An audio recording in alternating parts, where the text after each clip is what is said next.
Je veux montrer que les plus grands fléaux qui touchent Madagascar touchent principalement des femmes.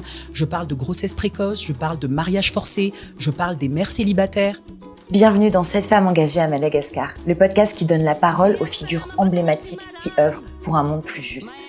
À l'occasion du 8 mars, nous célébrons la Journée internationale de la femme en mettant en lumière leurs revendications, leurs rêves et leurs victoires. Nous vous présentons les parcours extraordinaires de femmes qui contribuent à transformer Madagascar. Je suis Zamine Kaninkav, spécialiste genre et inclusivité ainsi que directrice associée de Sango. Bonjour, nous accueillons Gaëlle Borgia aujourd'hui, qui est journaliste indépendante et correspondante à Madagascar depuis plus de 10 ans. Elle est lauréate du prix Pulitzer, qui est un prix prestigieux américain qui récompense les meilleurs journalistes. Bienvenue Gaëlle. Bonjour. Qu'est-ce que ça fait d'être une femme journaliste à Madagascar ? Alors pour moi, être journaliste femme à Madagascar, et d'autant plus quand on est derrière la caméra comme moi, c'est un défi. C'est un défi physique d'abord parce que c'est un métier qui est considéré comme dévolu aux hommes. Et vous savez, quand il y a des cérémonies politiques, par exemple, on doit jouer des coudes pour avoir la meilleure place, pour filmer l'arrivée du président, par exemple. Et on doit s'imposer dans un milieu d'hommes. Et ça, c'est pas facile. Je travaille régulièrement avec des journalistes malagasy femmes. Et je les encourage à prendre la caméra, à conduire, par exemple. Et je vois que ce n'est pas naturel, que c'est compliqué, qu'il y a des barrières. Et donc, j'encourage en fait vivement les femmes à aller de l'avant vers des métiers qui sont considérés au départ pour des hommes. Et je constate aussi qu'en tant que journaliste femme, on est davantage confronté à des situations de vulnérabilité.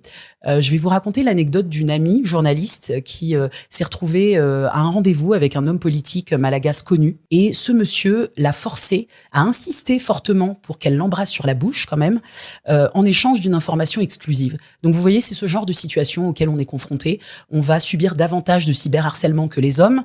Vous savez, récemment, j'ai révélé qu'un homme politique malagasy de premier plan avait fait des déclarations mensongères, m'avait manipulé. Eh bien, vous croyez que les gens se sont intéressés de savoir pourquoi cet homme avait menti, quel était son agenda? Eh bien non, on s'en est pris à moi. J'ai été cyberharcelée, on a considéré que j'étais incompétente, que j'étais probablement corruptible. Et donc, c'est à ce genre d'invectives qu'on fait face, nous, les journalistes femmes. Pourquoi est-ce que cette journée du 8 mars est aussi importante ?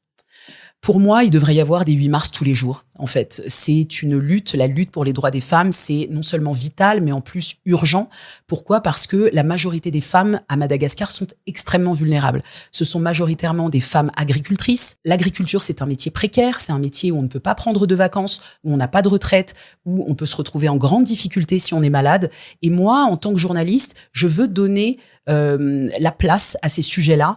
Je veux montrer que les plus grands fléaux qui touchent Madagascar touchent principalement des femmes. Je parle de grossesse précoce, je parle de mariage forcé, je parle des mères célibataires. Vous savez, il y a quelques années, j'ai fait un reportage sur les menstruations. Qu'est-ce qu'avoir ces menstruations quand on est une femme pauvre à Madagascar ? Et on m'a beaucoup reproché de montrer le sang des règles de ces femmes. Mais ces femmes malagasy étaient d'accord et elles voulaient montrer à quel point c'était difficile d'avoir accès à de l'eau, d'avoir accès à des serviettes hygiéniques. Elles voulaient montrer à quel point c'était douloureux de travailler dans les champs quand on a ces règles. Et moi, c'est ces sujets-là qui m'intéressent et que je mets en avant en tant que journaliste femme. Si vous aviez un super pouvoir, qu'est-ce que vous changeriez ?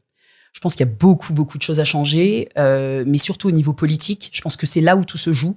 Moi, j'aurais envie de créer un ministère de l'émancipation des femmes. J'aurais envie de donner un accès gratuit aux serviettes hygiéniques aux femmes les plus vulnérables.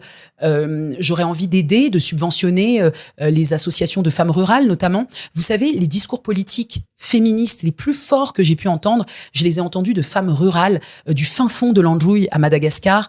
Ce ne sont pas des femmes qui sont influencées par l'Occident. Il faut arrêter de dire que le féminisme, c'est une politique, un discours politique plaqué de l'Occident vers les pays en développement. Et ces femmes rurales vulnérables, qu'est-ce qu'elles me disent ? Elles me disent, on est aussi capable, on est aussi intelligente que les hommes, et tout ce qu'on veut, c'est s'émanciper de la tutelle financière de nos maris. Voilà tout. Et moi, je suis là pour donner la parole à ces femmes. Gaëlle Borgia, merci. Merci. Un nouvel épisode de 7 femmes engagées à Madagascar arrive bientôt.